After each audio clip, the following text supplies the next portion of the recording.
Yo, what's up mga kapanitek? So ayan, naipon na natin ang mga Dragon Ball. At meron tayo ditong mga piyesa ng chandelier at ayan, i-assemble na natin. So ayan, magsa-sideline muna tayo dito. Nandito tayo ngayon sa Santa Cruz, Marinduque.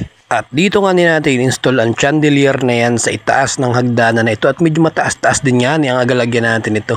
At kahit ba naman ako medyo matagal-tagal na sa ganitong kalakaran, ay medyo nanginginig pa rin ang tuhod ko sa mga ganitong setapan.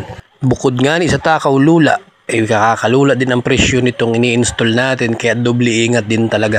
Inassemble na nga din natin lahat itong ating mga Dragon Ball at nilagay ko na rin sa loob itong mga string lights. So binuhagag ko lang para maganda-gandang tingnan na yan. At maya-maya nga umakit na kami din sa ating andamyo at kasama natin itong si Kabahay Mix Vlog at share nga niya nag-aya sa atin para mag-install nitong mga chandelier at iba pang mga ilaw dito. Madali lang din namang install itong chandelier na ito. So pag na-install na natin yung base, so madali na natin install yung mga bola nito. So plug and play lang siya. At meron din siyang mga adjustment, so may pinipindot lang doon din, ma-adjust na natin, pwedeng itaas, ibaba.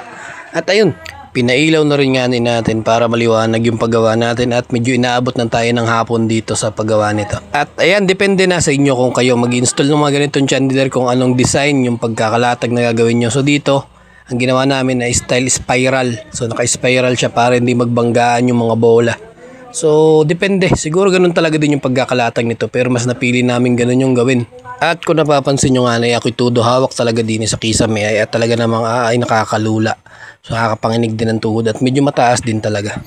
At pagkalipas nga ng ilang oras ay nakatapos na rin kami sa pagkamada na rin mga bolang kristal na rin. May tatlong kulay din nga itong chandelier na ito at kapag nag-switch on at nag-switch off tayo, nagpapalit-palit ito ng kulay hanggang sa tatlong kulay. Ayan, so napakaganda rin talaga. At ayun, hanggang dito na lang muna yung vlog natin for today. So pakipollow ng page mga idol.